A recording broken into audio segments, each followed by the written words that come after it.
So we got 30 seconds, 32 seconds now.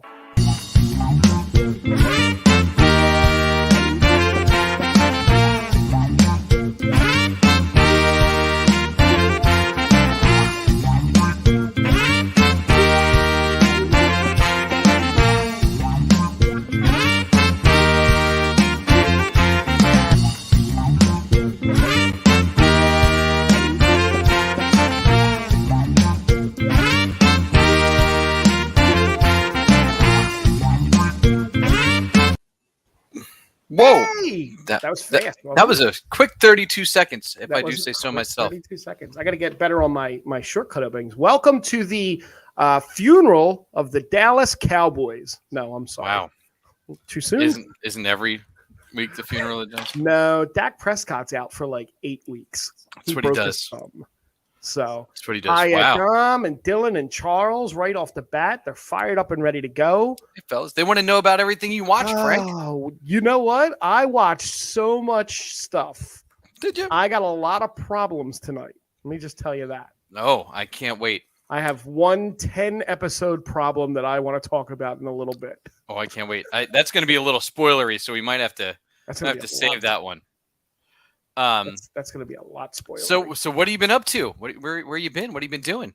We missed everybody last week. Sorry, guys. Yeah, I wasn't feeling it last week anyway. It was just a long weekend of. I actually did nothing. Wait, did I do anything last week? That sounds right. You were There was pools, I think, involved. There was a pool involved. No, I don't think I made it to the pool last weekend.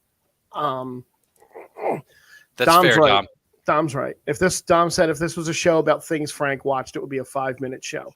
Actually, it's not true. I did get up to season 3.5 of Cobra Kai before the new season dropped, so I'm caught up on Cobra Kai. I don't understand. I think that was funny. I'm not sure. What? 3.5. Caught up? No, I mean I really did. I got up to about 3.5 before the new season released. Oh, okay. So you're only half a season behind. No. I mean I'm completely caught up for real, but I rewatched 3.5. Oh, go back to Friday Night Lights. So sorry. Yeah. Well, no, the first couple seasons of Cobra Kai was really good. Yeah, I watched it on YouTube Red. I did not. But I almost saw Jack last night. Yeah. I don't know. I left him a present under his seat. I had nothing really that went on except I went to Danny's wedding, our old compadre on the podcast. Danny got married this weekend. I went to his wedding Saturday. It was a really lovely affair. Dom.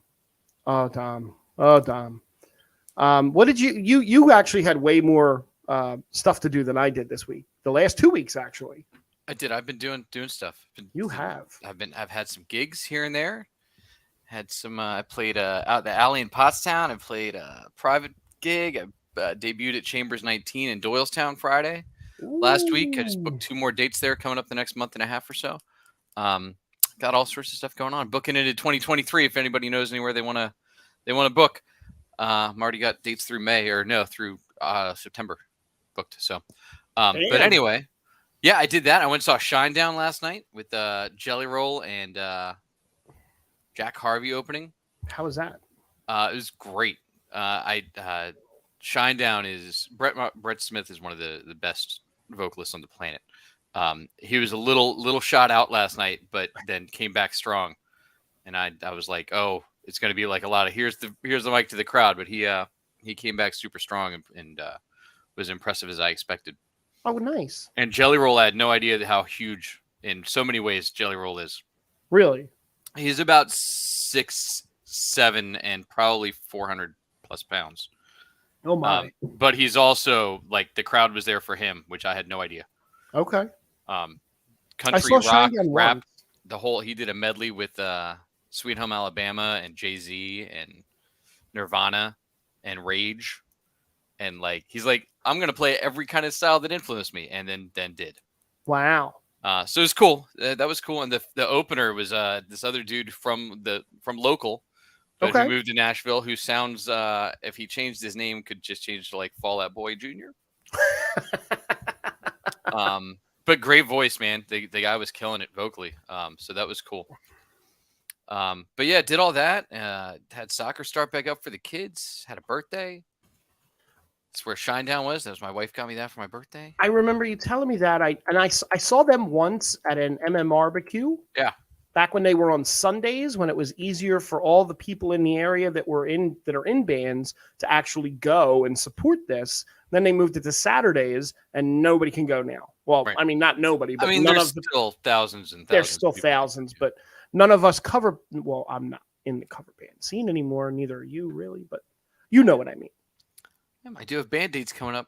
You do have a lot of band Fab Fly on Facebook and come see. Don't we have something else going on this week that you have to remind me about again so I don't forget? We do. So next week we will have a review of Clerks 3 for everybody. We're going to see that when again? Tomorrow. What time is that again? The Fathom screening. It's at 7. Where's that at again? It's in Oxford Valley. Okay. Thank you. I'll send you a ticket. They yeah, that would be nice. Clerks 3 debuted last week, so it's been actually getting really good reviews, which is a nice change for Kevin. And so we'll give our review next Monday. Is it a UAC? Is it a United Artists Theater or is it an AMC? It's a Regal. Oh, it's even worse. No, it's fine. Their pretzel bites suck. That's fair. Yeah. Hey, Pete. The only other thing I have is I am going to. I think I'm going to die soon. And let me preface that by saying I joined not one hockey league, but 3. Three teams. Seems like a lot for you.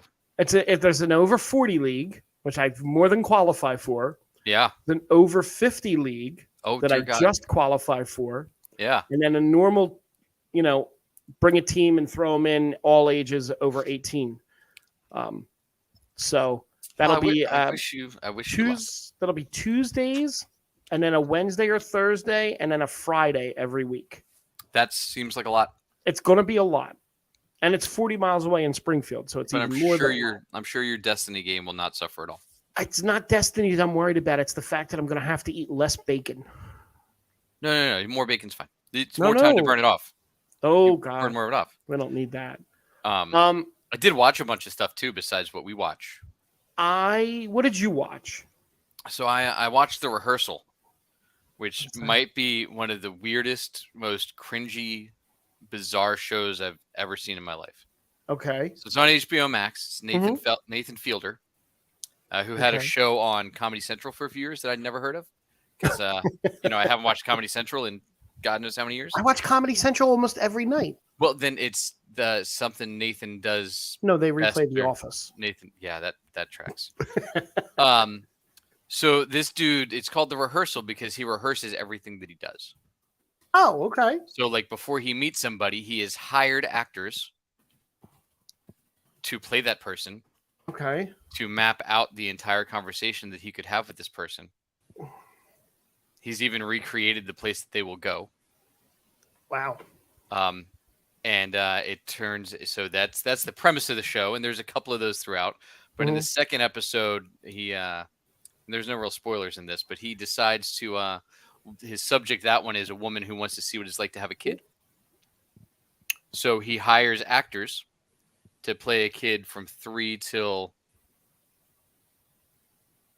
Got it. From 3 till Bridget does love The Rehearsal. She does say that. She loved it. Is Bridget putting her stamp of approval on this to watch? Oh no, she hates it so much.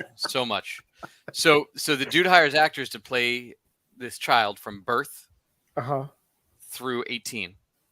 And like every week the baby ages up. She hates it so much she can't even finish a single word. She can't even finish a sentence. No. So just so our YouTube viewers can see where my wife is going in there. So anyway, it's a fascinating study of this guy and his method. But so all of that, he's dealing with this woman, plus he's doing these other projects on the side. But it's like cringeworthy TV because the guy's so awkward, and these scenarios are so weird and creepy. But it was a cool watch. It's a fascinating watch if you're into acting and the methodology behind it and things like that. It's really interesting how even he teaches his method and it turns into just like multiple people stalking other people around town right to take over their lives, including getting the same job as them at other locations. And it's crazy. It was a fascinating watch. I can't say it was good, but it was fascinating. Yeah. I also watched The Resort, which I can't recommend enough. It was super fun. What's The Resort? It's so Christina Milioti, who was, you might know from How I Met Your Mother. God, what a wasted role that was. Yes, go ahead. It was. So she's fantastic in this, though. Okay. Chidi from The Good Place is also one of the stars of it, and a couple other people from shows, if you're familiar with who've been on a bunch of streaming services and things like that. But it's a whodunit mystery across multiple time periods in a resort. Oh, okay. That sounds kind of neat. They become fascinated with what happened to this hotel that had a hurricane and what happened to this certain couple out there, and they roll through all this, and it turns into this really cool multiple storylines that end up meeting and then going apart and then meeting again, and all this relationship stuff. But the acting's great. Everybody that you see, and it's like, oh, I know that. Oh, they're great in that. Oh, yeah, I know them too. Yeah, they're great. It's one of those. Pretty cool. Yeah, but it's that was super fun. That was on Peacock. So yeah, I watched all that. Stargirl's back, so I know that you're excited about Stargirl. I am thrilled beyond. Wow, this. Oh, I didn't change it to dark mode. Sorry. Getting ready to go back into your CW universe of shows. Yes, all of them are back. All of the Star Trek. Nope. I'm sorry, I was pulling something up over here. I did finally. I did suck it up and get Paramount Plus though, so I may watch some of these Star Trek shows finally. It might happen now. I would really recommend Strange New Worlds, and then I mean, obviously you watch Lower Decks, or you have. No, okay, it's on Paramount Plus. Right. You can get sucked into that pretty easy because they're quick. They're like I'm starting to re-catch up on that. They're quick. Do I need to go Discovery before I go? Well, the people from Strange New Worlds show up on Discovery first. The first season of Discovery is a little disjointed. It's a little. It's a little weird. Yeah. Until they kind of find their footing. Once they find their footing, it gets really good. What the hell was that? I don't know. You just sorry. Oh, no. Sorry. I had a video play. Charles with a reminder about Titan season 4 coming out in November. I can't wait. I saw that they had. Who did they cast? They recast. Lex Luthor. Yes. They cast Lex Luthor. They cast the guy. He was in Sons of Anarchy. And he had another show on Amazon Prime. Yes. Titus Welliver. Titus, yes. They cast him as Lex Luthor. You just got all fuzzy. He was Bosch. Yeah, Bosch. That's the show I couldn't think of. Yeah. And he's got a beard. So they're going to follow the John Cryer Lex Luthor look. Yeah, I don't know why. But that's the way they're going with it. We'll see. I mean, they also, it's. Yeah, I don't know. I don't know why they need Luthor and Titans. It doesn't really make sense other than to finally bring in somebody to be Superboys. So we'll probably get more of that backstory for Connor Kent. Before we go into all the fun stuff. Oh, Nick Offerman. That's the other one in the resort. That's like great. And Dylan, no shit. Oh, I love Dylan him. Baker and Ben Sinclair. Yeah. It's fantastic.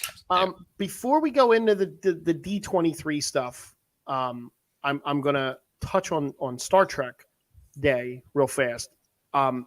And before that, when you were talking about Lex Luthor, they did cast someone. So in we talked about before that Superman and Lois season 3, kid that played Jonathan Kent dropped out. He was having a real hard time mentally, like focusing and whatnot. So he kind of took a step away from acting as a whole and dropped out of the show. I sent you a picture of someone they did recast the role, and the kid doesn't look bad. It's another Disney Plus star. It's fine. It's less. Yeah. Yeah. Is he from the Descendants? Is that where he's from? I Disney think Plus? that was where he was from. I Okay. forget his. I don't have his name offhand because I wasn't even going to bring it up. It's just kind of off the cuff, kind of a thing. Well, they also cast their villain. Yes. For the new season. Yes. I don't remember who it is. But I did read that. I believe it's Chad Coleman. And who has already been a villain, by the way. In a Superman? No, thing? on Arrow. Oh, okay. He was a big bad for like season 3 of Arrow. I don't remember that far back. It's not a surprise. I watched it. I mean, I watched season 3. I think at least twice. Yeah, look, he was great on Okay. On Walking Dead. He was Tyrese on Walking Dead. On Arrow, he was Tobias Church. Oh, okay. He's the guy with the claws. No. He's the guy that beat up the guy with the claws. Yeah. Yeah. I remember him. Beat up Wildcat. Yeah. Wildcat. Yeah. So he will be the big bad coming up in season 3 for Intergang. Okay. So real fast, I'm gonna go through quick little. They only had like 7-ish segments for Star Trek Day. All right. It was hosted by. Black Bolt. No, it was not. Because that would have been funny if he just didn't talk. Would have been great. It was hosted by the girl that voices the main character in Lower Decks. Okay. And the guy that plays the parrot that is the bird is the psychiatrist on the ship.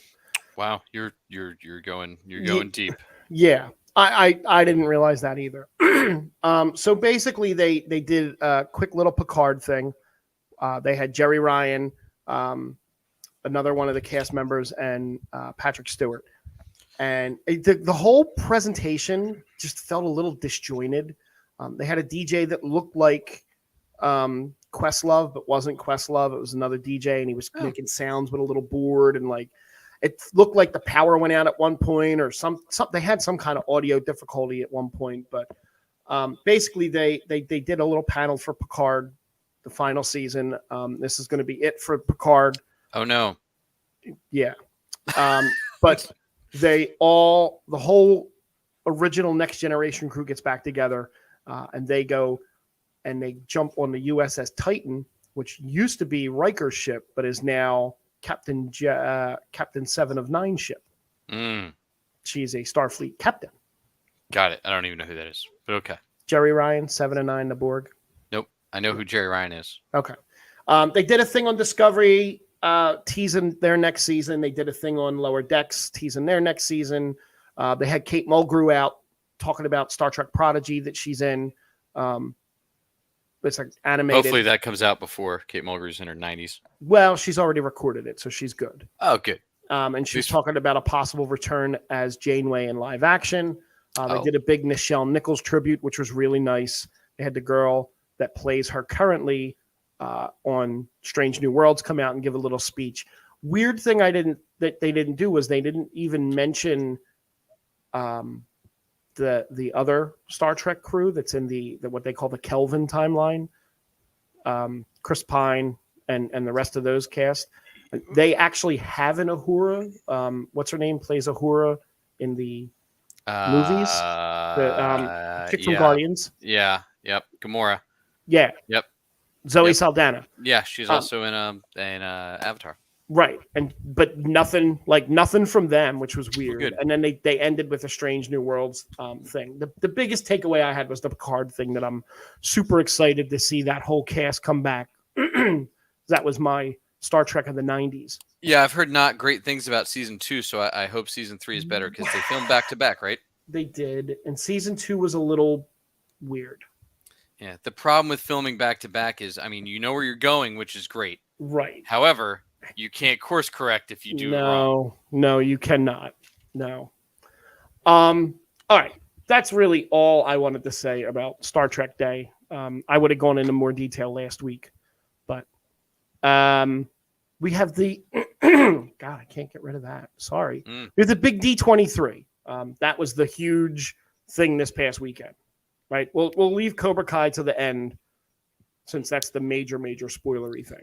Yeah, we have D23. There's a little Rings of Power. which I know you're all caught up on, Do you excited to want to talk bring about. up? Do you want to do the Rings of Power now before we go into the D23? Since I'm not caught up, but you want to kind of at least get Sure, something sure. out We there can, for yeah. it. We can do the D23, then we can hit up the houses with the dragons and the people and stuff. Yes, yeah. You do the Lord of the Rings thingy. So lots of mixed reviews online since you're not allowed to put them on Amazon. Not anymore. Which they talk about that being a big deal on Amazon. Amazon rolled that out with League of Their Own 2 weeks earlier. Yeah, that wasn't getting fun reviews either, was but it? it was great. It was I don't know. I didn't read any reviews on it. I just watched it and I thought it was awesome. What I'll say about the Rings of Power and a lot of the news that's out there with it is you got to look at it like this. That and all of the negativity we keep hearing from Twitter and all these things about representation and all these people in all of these and how this isn't my storyline and things like that. None of these stories were written for today's audience when they were first written. Right? They were all written. Like I took a DNA test not long ago. I am every North European country you can think of, and that's it. So these stories were written for people from there and by people from there because you write for yourself. And a lot of these stories were written by guys from like Northern Europe back 100 years ago, right? Or 50 years ago or whenever. But Tolkien wrote for Tolkien, who was a dude in World War I. Right. So that's the mentality it was written towards. And that's what a lot of that mythology is for. But the thing people don't remember is it's all mythology because we're hearing the same thing with House of the Dragon, right? Biggest problem with House of the Dragon is awful blonde wigs. But besides that, the representation's not is great. And in Lord of the Rings, I think it's fantastic, and it adds to the story because you're telling the story for your current audience and the audience that you want to reach now, and not limit yourself because you want everybody to be in these stories. And I think the fact that people are bashing that, and that's part of their reviews and why they're canceling the reviews because that's a basis of a lot of 1 and 2 star reviews, which makes no sense. Yeah. Because they're telling the same stories and the same kinds of things, and it doesn't matter who's in there telling the story because they're not changing the story to be about the characteristics of the person. They're just having the person be a character in the story. It seems like it's a really popular thing now is to review bomb stuff. Like even if you're angry and you don't like something, it seems to be really popular. Lots of stuff coming out. Is Miss Marvel got review bombed, and Wheel of Time was getting review bombed. It's a lot of Amazon stuff that's getting review bombed. Yeah, and that keeps happening, and it's for no good reason. Like I said, it's okay if something's not made for you, then don't watch it. Sure. I think they put a 72-hour hold on being able to review after they release a program. I think is what it is. Yeah, I think they held longer on Rings of Power. I don't know if they ended up because of the bombs that were coming through online. Right. I think they just held it. But I the first episode was a little slow to start. I'm not gonna lie, I fell asleep the first time, but then I watched it like when I was wide awake, and it was great. It looks expensive. It looks so expensive. Which there's a little bit of story sacrifice for that. One of the other criticisms that's coming out is they kind of play with timey-wimey stuff because they don't have a choice. Right. They're telling this story. They're spent an obscene amount of money. The first season is $1 billion season, counting buying the rights for $250 million. Each episode's like $75 million episode. Each episode is the first season cost around $462 just in production. That's not counting all the fringe stuff. It looks like it cost every penny of that. But there's a lot of characters getting pulled in, and you're like, well, how is this character here, or where would they come from, and how does this play in? And people are arguing this isn't how it was written, blah blah blah. And the premise is, look, if they want to tell this story as a cohesive story, you can't have it spread out over 2,000 years. Right. Right. Right. Like that's the problem. Like in the original, the Silmarillion, however you pronounce Silmarillion, I think Silmarillion. There it is. You could spread stuff out because Tolkien did that, right? That would have been awesome, Dom, to see it. It definitely has that movie quality where it's not all center screen focused, which I think is the difference that you see too with like Lois and Clark, where they don't shoot it like a TV show, which is Right. the criticism we heard about Batwoman, right? Like it was shot like a TV show. Right. These aren't. These are shot by legit movie cinematographers that are doing movie style shots, and I thought that the Rings of Power is great so far. It's neat how it's pulling things in. I I love the Lord of the Rings and the Hobbit. The only books I ever managed to really get through was the Hobbit, because Lord of the Rings is a lot. I don't remember. I know I read something. I just don't remember. I mean, look, the Hobbit with Leonard Nimoy singing the song it will always be my Hobbit. Yep. But it's really well done, and I would highly recommend it. Don't let the reviews turn you off. I know you're a little behind on it from catching up on Cobra Kai before. Tiny bit. So, but yeah, I would say give that show a shot and just enjoy the ride, because I think they have a good path that they're going to follow down. It's just got to stick it out, because they're looking 5 seasons ahead and trying to plan out for that instead of solving everything all at once. I'm looking for something new to watch, so maybe that'll be it. I'm all caught up on everything else. All right, you wanted to hit. Speaking of the streaming stuff, before we get to D23, yes, Charles mentions. Where are we at? Netflix is thinking about getting rid of binge watching. So what are they going to do? Episodic? Yeah, they've been talking about it. I don't. I think they have to write their shows to be episodic if they do it. Right. So right now their shows have been more designed for a binge. Mm-hmm. Like for instance, and I know you're a huge Stranger Things fan. Huge. But I don't think Stranger Things works as a weekly series. I think we said it about what was the Disney Plus show? I think it was Loki, right? Didn't work weekly, but would have been great as a binge. Yes, it would have. It's if I were to go back and watch it, it would probably be better as all in one, as a whole. Yeah, because you can see the full story that way, and you don't see the seams. Right. For instance, like the show we're going to talk about in a little while, I would not be able to handle that as a weekly show. Nope, me either. I'd be out. It would have to be a longer episode for me to handle it as a weekly. No, it wouldn't. No. I'm not going to say anything about it at all. So right now. So I think they'll have to change their writing style to get rid of it, because it's you write a different style show for a binge where you tell one cohesive story over 10 episodes versus an episodic that now has built-in cliffhangers and ends and ebbs and flows, right? That you have to write episodic television different like that. Yep. All right. In the D23 world, I'm going to hop all around in this. I'm going to start with one movie that I know we are both highly anticipating coming out. It's Indiana Jones 5. Oh yeah. Highly anticipated. At this point, it does look like Harrison Ford is going to make it to the premiere, but please wrap him in bubble wrap, keep him away from doors and helicopters, and we might be okay. Yeah, look, it's just his new thing. If he does a movie, he gets hurt. That's all. Right. As long as he's not filming anything else between now and then, we're good.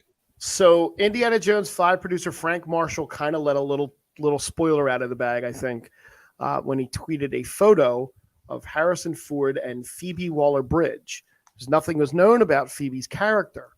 Now we know that Phoebe Waller-Bridge is going to be playing Indiana Jones's goddaughter. Okay. So apparently this is going to be a time travel movie. You're going to be jumping back and forth in time or something along those lines. I don't know how they're going to do it. I don't know. They've really been keeping it kind of under wraps, but it's definitely going to involve time travel. Okay. Where do you get that from, the Phoebe Walling? I get that from the article I read, that not much is known about the sequel story or characters other than what has been gleaned through set photos, which suggests a story involving time travel. I haven't looked at all the set photos. I have since I think back around Avengers Infinity War, I kind of stepped away from spoilers to I don't like looking at them. Yeah, I mean anyone, even a stuntman dressed as Indiana Jones, looks like time travel. So, Well, that's true. who There knows? We'll was see. there was a cute little moment. Apparently, he and the actor that played Short Round kind of got a picture together. It was the first time they had seen each other in like 38 years. So that Yeah. was neat. Well, yeah. Look, he's having a huge comeback right now. Yep. He stepped away from acting for a little while. Yeah, and he's been in one of the best movies I've seen in years. He was in Which one was Everything that? Everywhere All at Once. Yep. Which on there was I didn't even put this together. It was him, Michelle Yeoh, and the guy that plays her dad was the dragon wizard in Big Trouble in Little China. Oh, So, like, Lopan. all of them on screen at the same time. Lopan? Yeah. Oh. It's great. That I think that might be the next actual movie I sit down and watch. Oh, I recommend it. Yeah, everybody So says that. All right, I'm going to do all the Marvel stuff at once, so I'm going to skip around this little list I have here. They did a big Percy Jackson trailer. Yeah, which looked pretty good. Like it's still a thing. My kid wanted to read it this summer, so I'm guessing it's still a thing. It's not mine. I prefer the original, all the original mythology stuff. I don't need it reimagined as young adult. Do you? All right, I'll let you pick where I'm going first here. Star Wars or Marvel? Yeah, let's do the Star Wars. All right, that's this page. All right, here's all the announcements that they went through with Star Wars. We got a new Andor trailer. Have you watched the new Andor trailer? I did actually watch it. Yes. I've not watched this. Latest one. It's much the same, but so Andor season 1 is going to have 12 episodes and then a 12 episode season 2, and I think there's going to be a big time jump in that. I think they said that the first one's going to take a year, and then there's going to be a jump of 4 years to the second one. Right. I'm actually looking forward to this one. This one looks pretty good. This one looks like a gritty Star Wars show. Yeah, I'm good with it. I guess the only thing for me is like I know we're not going to go past Rogue One, so like. Well, you can't with him. Yeah, it goes into what we've been talking about, right? Like, and what makes me nervous from a Star Wars standpoint is like, are they going to do strong enough writing to get me invested in these characters to care what happens to them between this and then? Knowing that there's nothing they do is going to make it. Knowing that they failed miserably in Obi-Wan with doing that for me. Let's see. They announced the Tales of the Jedi is the animated. That's going to drop on October 26th. Which that trailer looks awesome. Yes, it does. The Count Dooku backstory. I'm actually really excited for that. Season 1 is going to have 6 episodes, and they're all going to be 15-minute shows. It's short, it's but fine. And a little more the missing Ahsoka history. Though I feel like we've been getting this Ahsoka live action show for like 3 years at this point. Yeah, and it's just that's coming. It's another one. Rosario Dawson's going to be in like her mid-50s by the time we get to season 2 if they get one. That's coming. We got a release date for Bad Batch season 2. That's going to be January 4th, 2023. Which will be they're going to drop 2 episodes and then weekly after that. So that's like a 17-month gap from. Yeah, well, that's not crazy for animation though. No. Like that's the thing. Like, oh my god, it's from. But like animation usually takes like years to do another season. And they really do good animation. And they do a lot of episodes. Yep. So I think the first season was what, like 20 episodes? It was a lot. It was longer than I expected it to be. 20, 23, 24. It was like a full animation season. I didn't start that one on time either. I kind of had to catch up on that one to catch up to you. Yeah, it was a lot. Talk about it. I think I started 4 back. Yeah. Then they did a little thing about Ahsoka, and they, as I texted you, they released, they cast Ezra Bridger, which is weird that so either they cast him previously and just haven't announced it, or they're still filming this show that's supposed to be coming out like soon. Well, it can't be that soon. Before that, we have Bad Batch, we have Mandalorian season 3, we have supposedly they're shooting Boba season 2 already.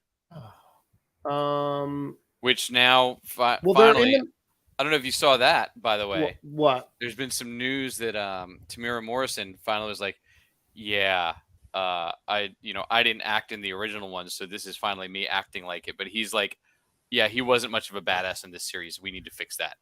Right. So hopefully, if they do a season 2, they go back to Boba looking like he did in Mandalorian and not. Right. Ahsoka doesn't have an actual release date. It's just sometime 2023.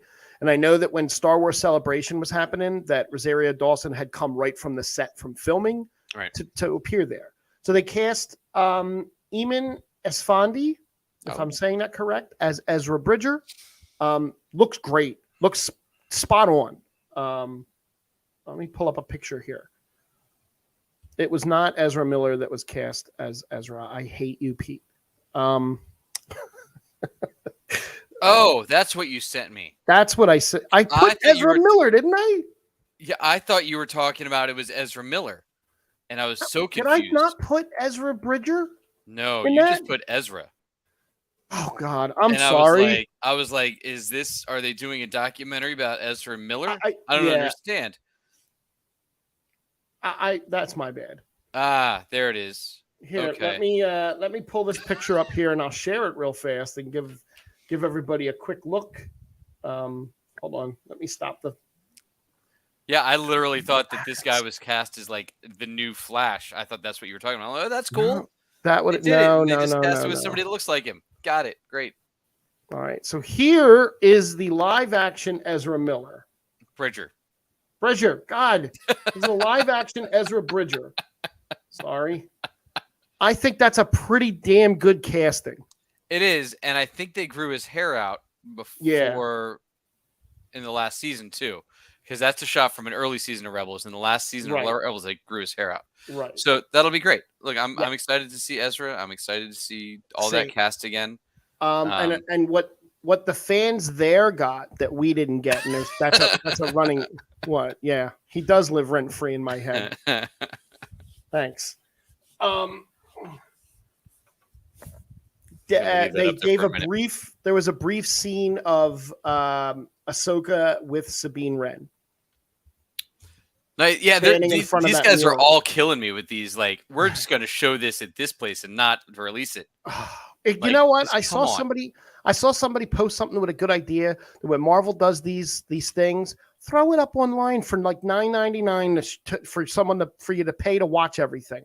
I would do that. Somebody will bootleg it. Then that's what I want. I've seen some and watch, and then they'll get kicked off. I've seen some bootleg stuff. We'll talk about that. We got an update to Skeleton Crew. Sure. Skeleton Crew is being produced by Spider-Man trilogy director John Watts, who pitched the idea for Skeleton Crew after being asked by Favreau to direct an episode of The Mandalorian. Skeleton Crew is a show about a group of kids who get lost in the Star Wars galaxy, and it will be set in the New Republic. Yep. Jude Law will be in Skeleton Crew. I'll take shows not being made for me for $200. That one wins. Here's shows being made for you. The teaser trailer for The Mandalorian Season 3. Did you watch it? I did. What did you think? I hope they don't screw it up. It's all sorts of storyline that I'm excited for and I wanted to see. Yep. But I hope they don't screw it up. So you kind of feel what I feel, that he's not going to bounty hunt in that ship, right? Yeah. Well, but here's the fun part though. There's the thing right in the back for Grogu. Right. But Grogu seems to be in his lap. Yep. All the time. So maybe there is a spot for them to put a very tiny bounty. There's going to be a lot of Bo-Katan in this. A lot of Katie Sackhoff. Yeah, that's fine. I'm fine with it. Let me see. That's going to be coming in. As long as we get more Armorer, because the Armorer is the most badass person. Armorer. She has a lot of voiceover. Yeah. This thing probably will not premiere sooner than March 2023. There's no specific date on this either. I bet it comes in after Bad Batch Season 2. That sounds about right. It may run side by side halfway through the season. That's all the Star Wars stuff I have for that. Actually. Good. We didn't announce like a Darth Vader show to. No Darth Vader show yet. No Obi-Wan Season 2 yet. They're going to ruin Darth Vader. If it's the last thing these guys do, they're going to ruin Darth Vader. It's Kathleen Kennedy, dude. It's not. Kennedy. It's not. I know. It's not. I know. I like to blame her for everything. I don't blame you. That's fine. But it's an easy blame. But they're going to end up. They're on a mission to ruin Darth Vader for me. I hope not. All right. Here we do the flippy floppy thing again. Do we go Marvel or do we go House of Dragons? Where are you going? Let's go. Let's stick with D23. Okay. I'm sure people have had time to watch a few episodes of She-Hulk, so we'll talk that afterwards. Yes, sir. And then we'll jump over to House of Dragons, and then we'll Cobra Kai it up. Oh, God, I wish I wasn't. So they did a Black Panther Wakanda Forever little thing. Okay. Exclusive footage for the audience members. Yeah, it's 6 weeks out. I don't need exclusive footage. Just give me the new trailer. No, I don't want a new trailer either. I'll take a new trailer. Apparently, this footage featured Namor battling M'Baku. That and it showed a lot more of the Queen. Yes. Which I'm all about seeing that. I think Absolutely. they can really go deep in that storyline and make that interesting. Absolutely. And I would still say now, I still think it's going to be Angela Bassett in the Black Panther outfit. Dude, that would be badass. That would be pretty badass. Also, you're probably at this point regretting killing off Killmonger. Oh, yeah, they are. Yeah. They had a little... There'll be a surprise cameo in one of the other things we're going to talk about. Look, yeah. I mean, he can, but they showed a new logo for Ironheart. Ryan Coogler will serve as executive producer for the series. That's going to spin off out of her appearance in Black Panther. They also had some exclusive footage of the series focusing on her studies at MIT, along with the confirmation that Anthony Ramos will be playing the magical villain known as the Hood. I'm not familiar with the Hood. He's been in and out of comics over the years. I believe he was this Daredevil Spider-Man villain that popped in and out. Okay. But nothing spectacular about him. He was like a big what was he at? Secret Invasion. Or maybe it was the Clone Saga, but I think it was Secret Invasion. Secret Invasion. They pulled him. He's just the big runs the underworld. I'm down with Ironheart. It looks good. I don't really care one way or the other about it. I don't know anything about the character. Riri Williams was introduced at the same time that they decided to take like their core heroes and reinvent them at Marvel. Gotcha. When they said, "Hey, let's reinvent Iron Man and Captain America and Hulk and Thor and all these characters with different versions," and that's what they did. And Tony Stark was the voice in her costume. Once your dog's done losing his mind. Yeah, so in the comics, Tony Stark, so maybe you get Robert Downey Jr. as the voice. I'll take that. Or in the helmet? Yeah, but we'll see which way they go with that. Then we get some Ant-Man and the Wasp Quantumanium exclusive footage for those assholes at the D23 and not us. Yeah. See a theme here. Yeah. So this clip featured Bill Murray's character, who believed Janet Van Dyne had died, but it also reveals that Jonathan Majors' Kang the Conqueror will be looking to recruit Scott Lang for a heist in the quantum realm itself. It was also confirmed that the next Ant-Man film will directly tie into Avengers: The Kang Dynasty, coming in 2025, where Paul Rudd will be 70 and look 20. They had me until you just said that. What, the tie directly in? No, that Kang's going to recruit Scott Lang to do a heist in the What? It's Ocean's Ant-Man. It's Kang. It's Ant-Man's 11. He doesn't need Scott Lang. Maybe he does. Yeah, maybe he's gonna. Maybe this version of Kang. Maybe he needs some magic tricks. Ooh. Then we got a Werewolf by Night trailer for the public, which I haven't watched because it's not my thing. But this is the first Marvel Studios special presentation coming to Disney Plus on October 7th. Series will feature Gael Garcia Bernal as Jack Russell's Werewolf by Night. Look at you. Laura Donnelly as the monster hunter Elsa Bloodstone. I pulled that name out of my rear. I didn't look that up at all. That's a great job, Frank. Thank you. I've never. Well, there was a Gael in 24.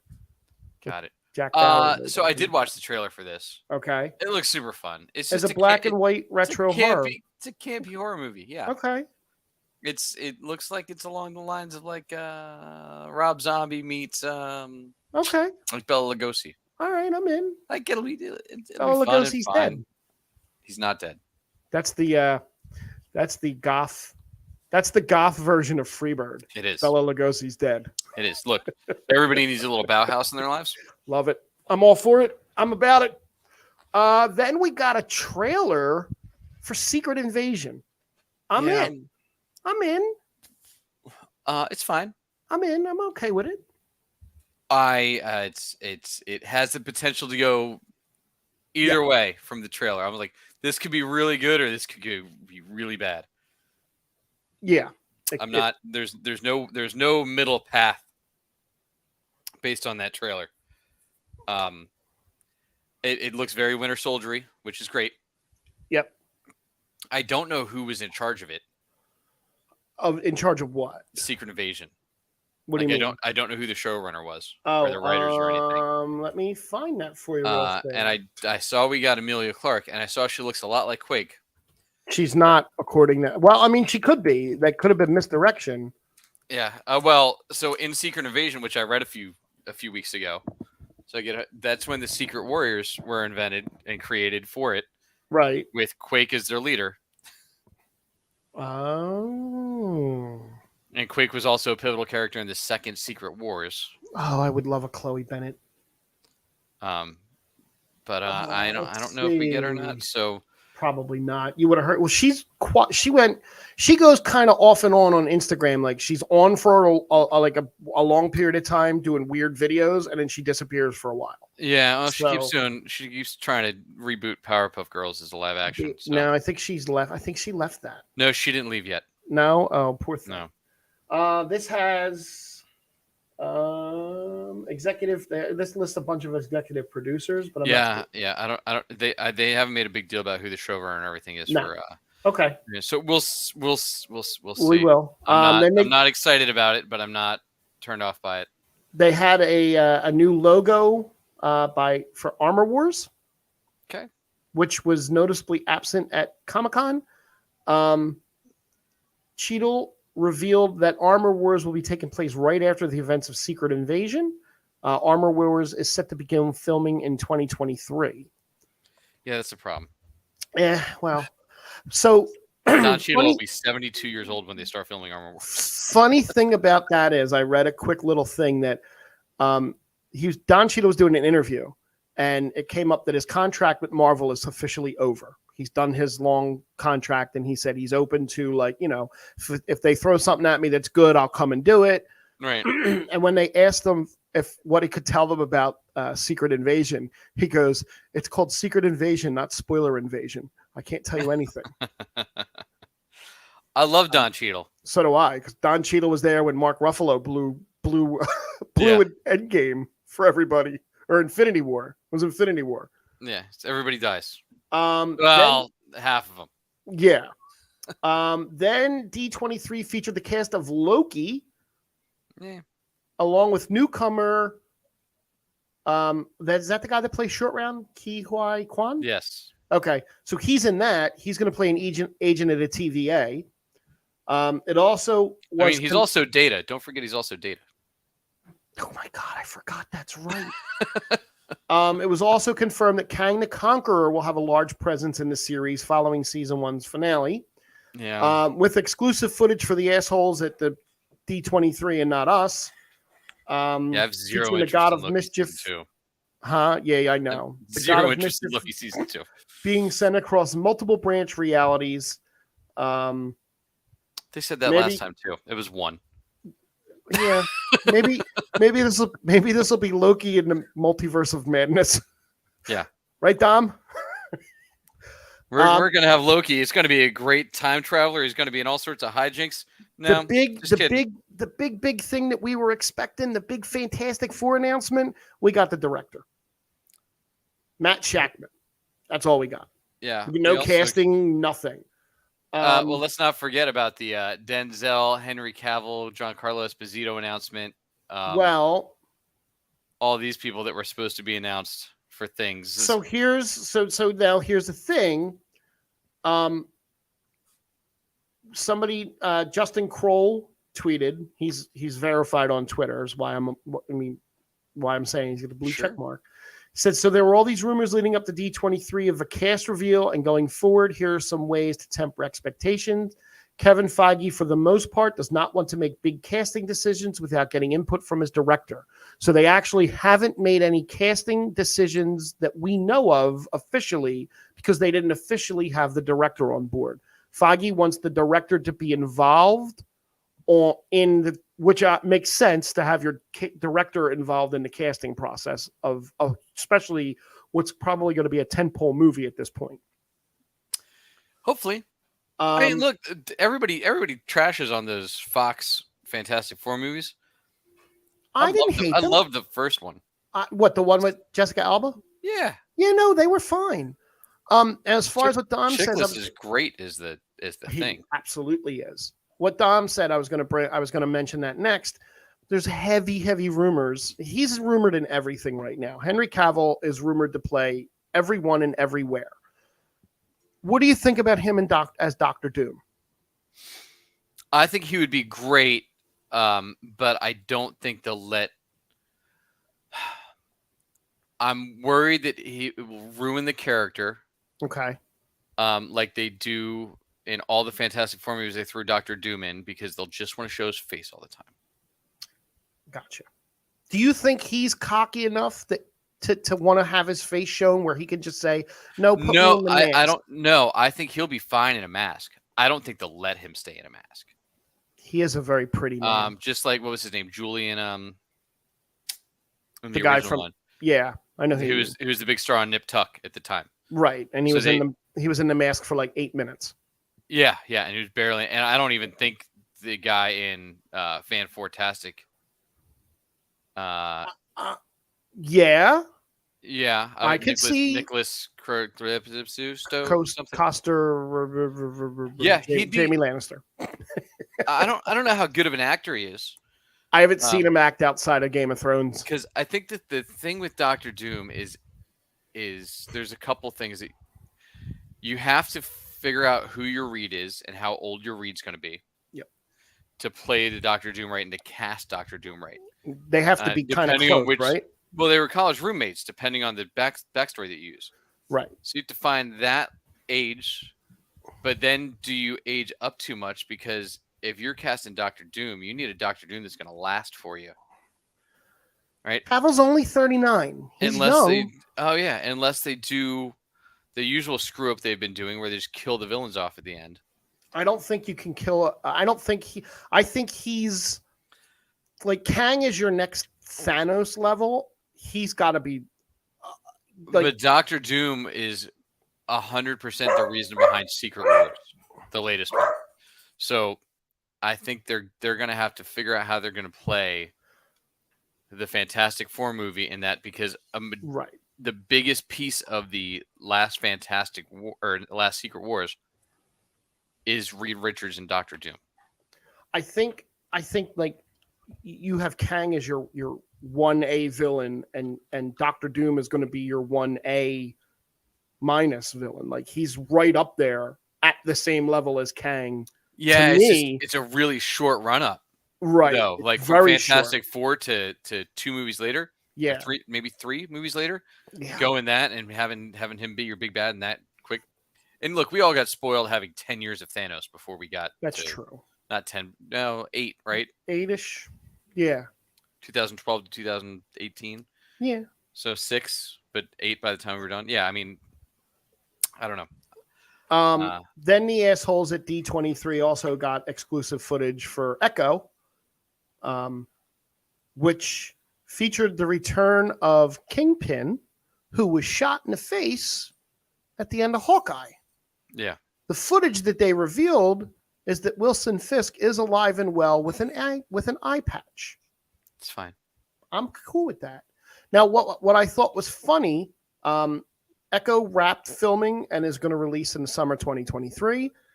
What I thought was funny was, and I did see the footage of this, is that Feige was on stage talking, and Vincent D'Onofrio was there. And Vincent said that he was going to talk about his next show. And then there was a voice from off stage that said, "I thought this show was mine, not yours." And out comes Charlie Cox. And there was a cool little moment with the two of them like that. Then they did Daredevil Born Again, which is a complete reboot of Daredevil. It does not continue the Netflix series. What do you think about that? I don't think they have a choice. Yeah. To, do you think they? And I'm sure. Look, and we didn't even get to talk about it. I'm sure Dom can go in deep on all of the extra Matt Murdock footage from the new No Way Home release, because we didn't even talk about that. No, I didn't even look at it yet. There's 11 minutes,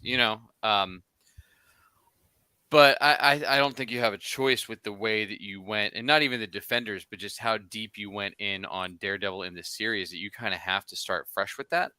Do they reboot him as a gentler Daredevil for the Disney crowd, or we'll find that out in a week? Right. Dylan mentioned that Marvel will show Galactus and kill him in 5 minutes. That sounds like a Marvel thing. Yeah. It's because those villains get big money. So Daredevil's going to have 18 episodes. Yeah, it's a long run. It is and it isn't. Right. It's still less than a normal TV show on network television. Charlie Cox had one extra line. No, I thought he was in it. Oh, he was with Favreau. That's right. He plays Favreau's lawyer. Right. In the expo. Then they showed a new logo for Captain America: New World Order. Tim Blake Nelson will return to the MCU as the leader after having been teased 14 years ago in the Incredible Hulk movie. Who's the leader? So the leader is Gamma Radiation. He's an old school Hulk villain. Okay. He usually looks like the reverse Conehead, where he just has his top of his head's really big with black around it, and yeah, he just has a really tall head, and he's green. That was kind of what they alluded to at the end of the. Gotcha. Carl Lumbly will return as Isaiah Bradley. Nice. I don't know. I don't mind bringing back the Tim Blake Nelson, but he's a Hulk villain. So right. I think it's weird they're pulling him into something. They're like, what villain didn't we kill? Oh, here's one that's left. Also, Danny Ramirez as Joaquin Torres will become the new MCU's Falcon. Yeah, which is comic accurate. Yep. And what they set up in Falcon and Winter Soldier anyway. The Israeli mutant super spy Sabra will be introduced as well. Yeah, it's great for representation. She's been a character for a long time. She came out in the 70s or 80s. We're almost done. Was never huge in the books, but fun character. Then they introduced, I guess this was their crown jewel, was the Thunderbolts. Yeah. And this is their Suicide Squad, basically. They couldn't have made me any less interested in this movie. So you have Florence Pugh as Yelena Belova, Sebastian Stan as the Winter Soldier. What? He will be joined by former villains such as the Red Guardian. David Harbour will be back. U.S. Agent will be back. Taskmaster will be back, and Ghost will join the squad. All of whom have been recruited by Contessa Valentina Allegra de Fontaine. They were all there on stage except for Florence, who was in a video because she was doing the whole drama thing with. Don't worry. Don't worry. It's a full of drama movie. So, what are your thoughts before I say mine on this Thunderbolt cast? I mean, we knew it was coming, but there's three people in this that I didn't expect to see. I didn't expect to see David Harbour. I didn't expect to see Sebastian Stan, and I didn't expect to see Ghost. Taskmaster makes sense. I mean, it's whatever.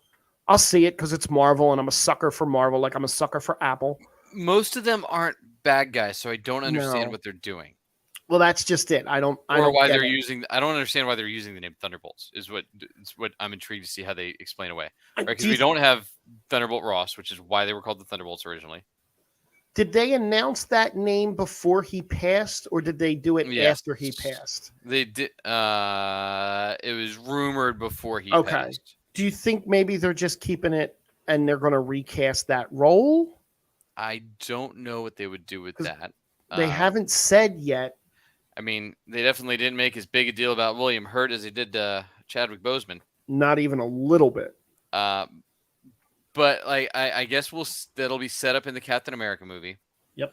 right, where we'll get Bucky turning, I guess, because I bet we see some of them in the Captain America movie too. Like, I bet we see U.S. Agent. I bet we see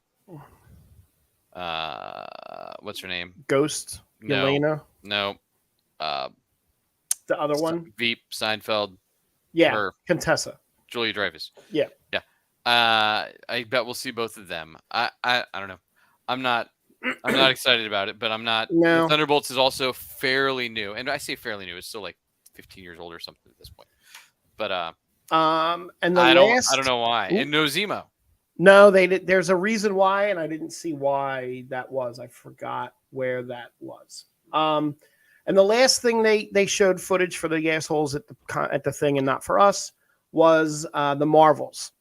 So this is interesting. I want to hear your take on this.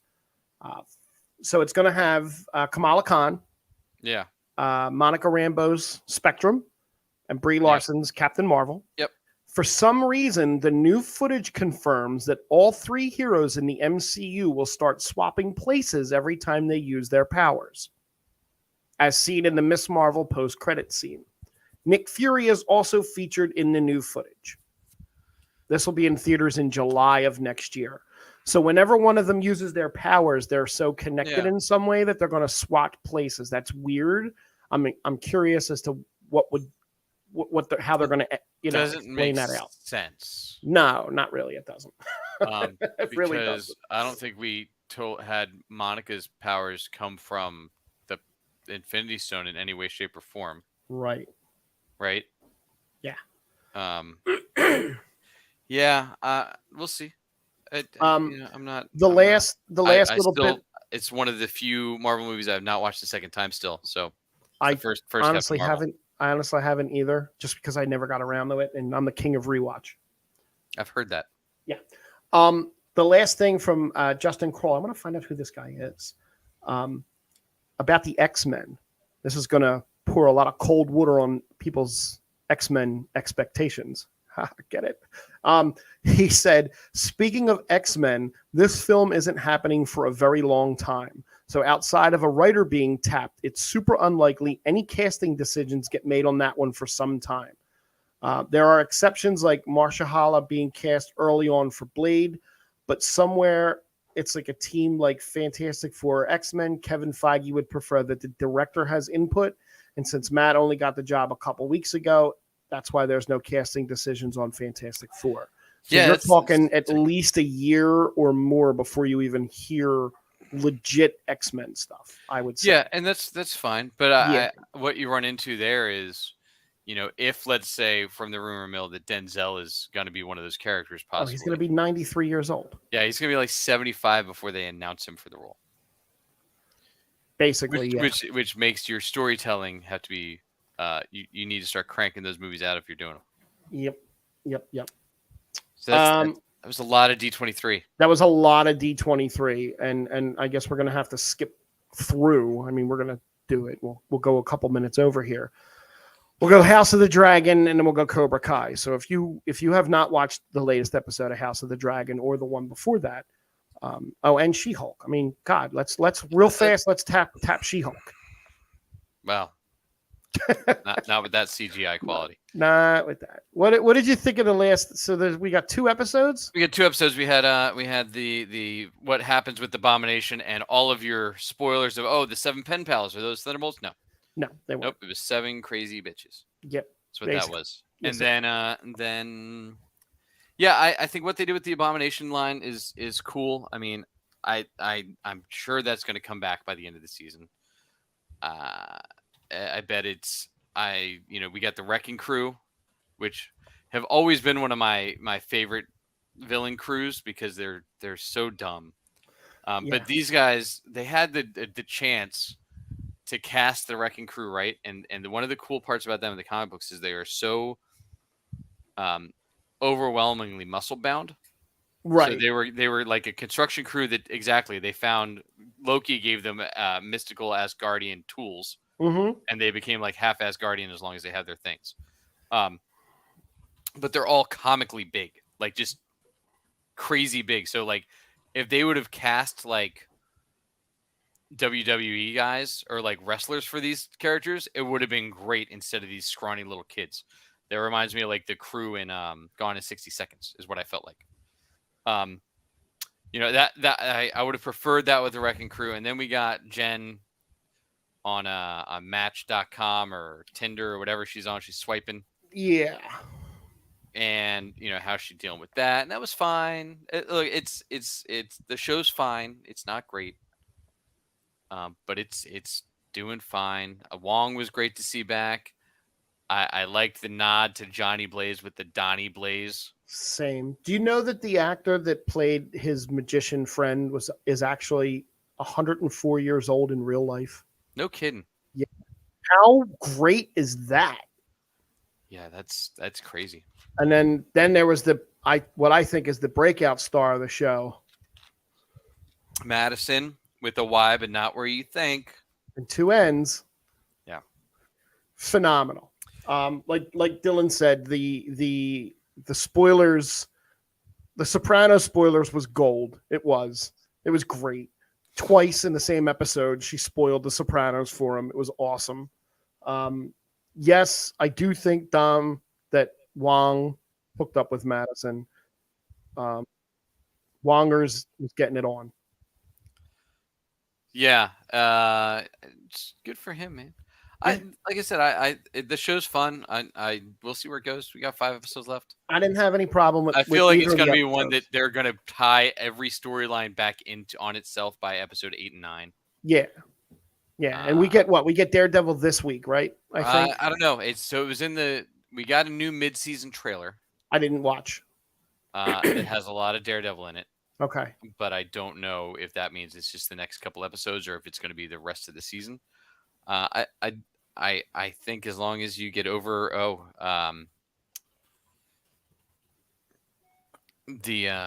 what's that? Anyway, I think as long as you get over the CGI quality, which seems a lot of people still can't do. Yeah. I mean, it was a little rough. But honestly, like, we're talking TV budget still. Right. And we're not talking full movie budget. No. And we're talking it's a well-lit show. So, right, like for the most part, when you get CGI characters on screen, it's dark. And you don't do it in bright light, right? Unless it's practical effects. This clearly no practical effects. And it looks like a video game. Which is honestly where we're at from a CGI standpoint on a budget. But it looks just like you're watching a video game character interact with real life. Yep. Which I'm fine with. Yeah. I mean, is it the She-Hulk that I hoped for when I was a little kid? No, but that's fine. It's the She-Hulk we deserve, Frank. Look, we don't deserve a better She-Hulk than this. I don't have any problem with it. I don't have any problem with it. So yeah, and we'll see what happens this week. I don't know where they're going to go. I'm intrigued to see who's after her powers. Yeah, so am I. Okay, House of the Dragon. Yeah, this is another fairly quick one, I think. Ooh, what did you think of this? I'm not caught up with this week, so I didn't finish it. Oh, so I can't even tell you what happened. I'm like halfway through. You didn't get to the uncomfortableness. The whole thing's uncomfortable with Damon and the girl. Yeah, that's really uncomfortable. The whole thing is they are very uncomfortable. Well, I can't read this whole spoilery thing because you didn't see it, and I don't know where you're at with it. Look, they've been setting up since the first episode that the two of them are going to get together, and I'm guessing that's what happens by the end of this episode. I don't want to say anything because I don't want to spoil it. And then I can't spoil the very end of the show, which is like a huge thing that happens. Go ahead. I'll watch it later on. Are you sure? Sure. Okay. He does you got to the part where he took her out into the town? Yeah. And then they went to the brothel together? Or no, you didn't get to that part yet? I was at the brothel when I had to bow out. They started to kiss and to get it on. And he had her pants down. And then she was really getting into it. and he stopped and walked away and Yeah. left her standing against the wall with her pants down. Oh. According to the showrunners, these guys are Dame, assholes. they really are. Like, they're awful people. Damon is using her to get at her father. And the fact that when she kind of took control of the situation, he basically went impotent and couldn't perform. That's why he walked away. And that's from the showrunners. Yeah, well, that sounds right based on what we got earlier on in the season. Yes, they set that up. The showrunners are assholes. And the very end of the episode, the king finds out about that from one of the little street urchins, goes and tells the Hand of the King. Hand of the King goes and tells the king that his daughter's flower basically was taken. She's no longer a maiden. Yeah. But it wasn't her. It wasn't Damon that she popped her cherry, so to speak, with. It was somebody else, which I guess you can guess who it was. Yep. Okay. And at the very end of the show, the king basically fires the Hand of the King. No, okay. And took the little thing off his chest and said, "You're done." Cool. There's a whole lot of speeches and stuff going on about that. That's fun. Yeah. I'm still not. Look, the show's fine. I'm enjoying the show. I have a lot of people that are saying that it's like, oh my god, it's the greatest thing, and it's good. It's a good show. It's a slow burn. It's a slow burn that they're doing time jumps on, but I'm cool with it. Yeah, I mean, we had the 3-year time jump last week with Damon, crushing the Crab King or whatever his name was. That was probably one of the best scenes because he didn't really say anything. No, and that was well done. I was like shocked that there's more dragons hanging out that aren't Targaryen dragons. Dylan, I feel the same way. But it was overall, it's fine. I'll keep going this season. We'll see where it ends up.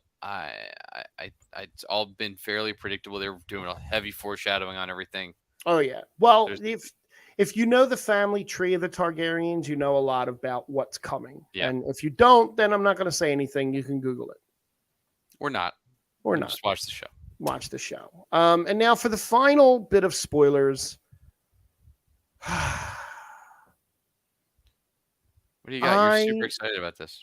I want to hear because you were I was all in at first, and I really liked the first 4 seasons of this show a lot. I really did, and I think that the Terry Silver that was in Karate Kid 3 was an overacting, horribly written, awful character, and the Terry Silver that they brought onto the TV show is a very well written, awful human being. It's a great character. I really enjoy Terry Silver. Yeah. Now, like you said to me, this season was all over the map. And I think you completely and utterly wasted Mike Barnes as a character. Completely and utterly wasted that character. I didn't need more out of Mike Barnes. I didn't need him if this is the way you're going to bring him in. Like I didn't expect to be a bad guy villain. I thought there would be some reconciliation there. I didn't mind how they brought him in. I would have liked them to bring him back sooner, but I feel like that was when they could get him. They could get him for like 3 days or a week, right? Based on his TV schedule. Dom, I think Daniel LaRusso is the villain of Karate Kid from A to Z. I think every single thing that he tries to do ruins somebody's life in some way, shape, or form. It just he's an awful person. Yeah, he has not had any redeeming qualities at any point on this show. No. However, the fact that they continue to drive home how out of touch Johnny is. Yeah, well, and then do a whole storyline again. Full spoilers that we're going in here now. Yeah. As far as the bottom, I even threw in the comments where we're at with spoilers for this. But the fact that which is probably why we're down quite a few viewers all of a sudden that have not gotten through Cobra Kai. Yeah. So it's us and Dom. But the first of all, it doesn't know what it wants to be as a show. No. Which is my problem with it. I don't know if it's a teen drama or an adult retro vibe, right? And Right. how they don't know how to balance that anymore because they've gotten too far into each one. It floats into like, oh, this is like real stuff going on, and then so unrealistic it blows my mind. You mean like John And like, Kreese escaping jail? no, I mean, look, that was a horrible like. Oh no, he's dead. Like who? No, I more meant like it being 2022, Johnny not knowing what his cell phone was. Oh yeah, that stuff was a little. Him needing to get him needing to get a job because he doesn't have any money, right? In the same episode that he refurbishes his entire apartment with brand new paintings and furniture on a whim. Look, after being able to afford, not that Mexico's expensive to drive to from the valley, but like after driving to Mexico and back, just has money when he needs it and not when he doesn't, and like nobody works. No. How is none of these kids have parents? Not a single kid in this show, other than Miguel and Robbie, who have like 19 parents. None of them have an adult in their lives. So like, I don't know why you're hanging out at the karate dojo in the valley that's all over the news at 11 o'clock at night all the time. Right. Like what? Right. And the fact that the show ends with an adult literally beating the shit out of children. Like, what? I don't know what they're doing. No, I mean, I agree. I agree with Dom in that Terry Silver was amazing, and that it was too much about the adults and definitely not enough with the kids. I liked Sam as a character in the beginning, and now she just whines, consistently whines all the time. And they started that last season. Yes. And I don't know. It's like every character has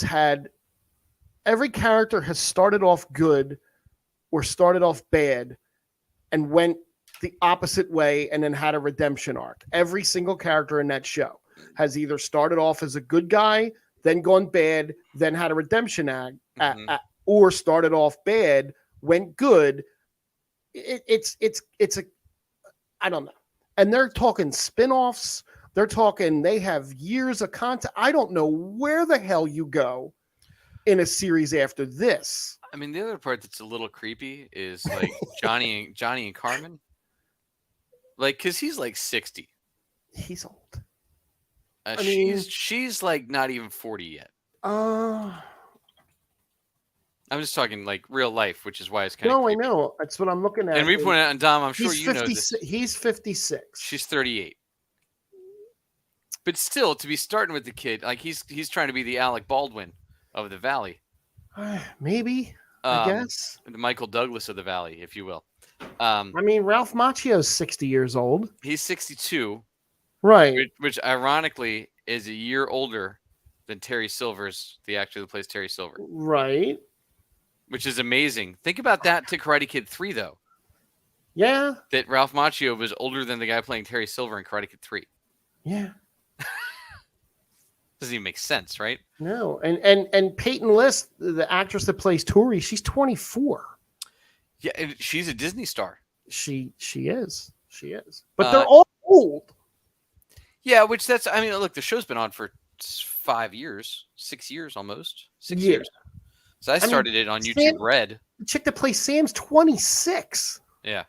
You know, like I'm looking at their ages now, and they're old. Well, I get that it's summer, but like, still, like, none of that's the I don't get it. I wish the show would have figured out what it wants to be, because there was so much time in the show that I was just like, I had like those pins and needles of like, this is so uncomfortable to watch. Yeah. Like there was a lot of that, which maybe that's what they were going for. It would have been good. I don't, Dom. The kid has some chops, but I don't think he's likable enough to play Miles. Miles needs to be really likable. I kind of hate him now. And I don't know if that kid can pull off being likable enough to be Miles. No, I kind of hate him right now. Like I really do kind of hate him right now.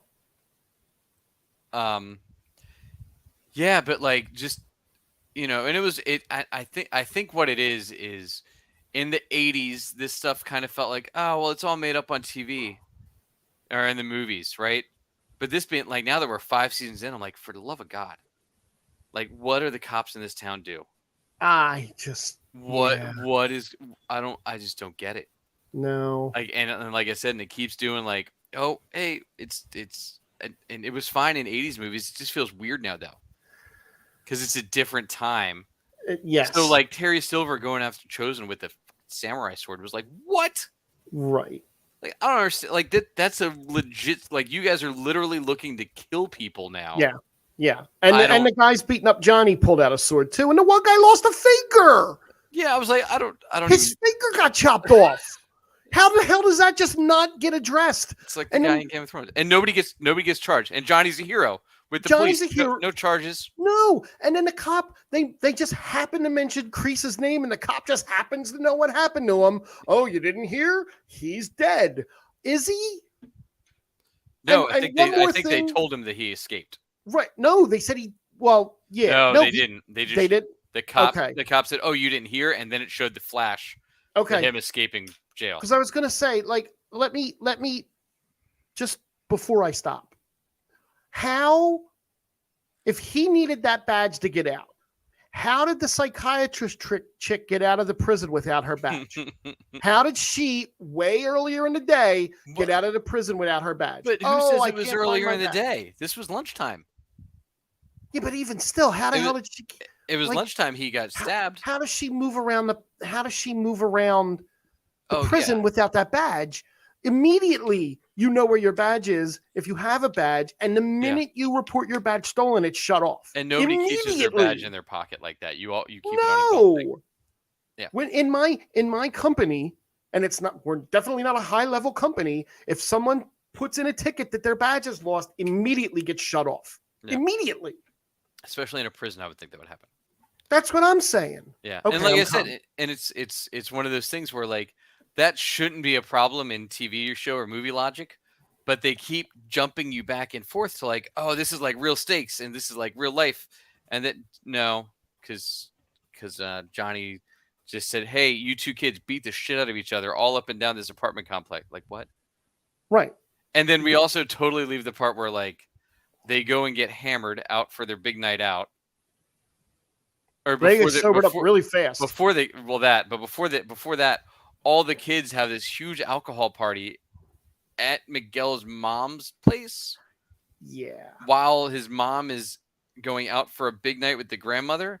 And they're all supposed to be under 21 because they're still competing in the All Valley under 18 tournament. But not only that, they're supposed to be out at dinner, but they're getting an ultrasound at night. Well, and Terry Silver just happens to be at that hospital. Time waits for no man. Like, but none of it. It's yeah. No. And again, if it's a movie, it's fine. But when I'm investing 5 to 6 hours or 7 hours into these seasons, like it's a lot of time to poke holes in this stuff, which in an hour and a half movie you didn't have. Right. Like, think about it. We have we're 5 seasons in, right? So we're probably 5 seasons, 50 episodes. 50 episodes. Yeah. Yeah. 50 episodes. So we're like 25, 20, probably 30 hours of Cobra Kai content. Right. We had 8 hours of Karate Kid content, counting the next Karate Kid with Hilary Swank. Right. Also, think about that. The cameo. It's fantastic with Blake Lively, not Blake, Robin Lively. Blake. Yeah, she was great. And the way and you caught how they tied it all together, right? Yeah, she's the cousin. No, she's just a friend. I thought she was a cousin. I thought she's Daniel's wife's cousin. Which was she a cousin or was she just like a friend? No, I thought she was a cousin. Maybe it was. We'll have to look it up. And then she's like, oh, and when I sent you to California and introduced you to my ex-boyfriend, so you could get with him too. Like what? That was a little weird. Anyway. But it was nice how they tied her in and kept the original character. So hey, anybody that's still hanging out there, make sure you. Yes. So real fast, sorry. Well, that it turns out that she's cousins with Daniel's wife Amanda. Now that's weird. Super weird. Yep. So, now that's weird. So yeah. Hope if you're listening, hope you enjoyed your drive wherever you were going or whatever you were doing that you listened to us during. Make sure you drop us a 5-star rating. We'll be on the podcasts soon. If you're watching live, we appreciate you as always. And thanks for finding the Geek Spot with us. Thank you. Thanks, Dom, for hanging out to the end. So everybody bailed on us. Bye.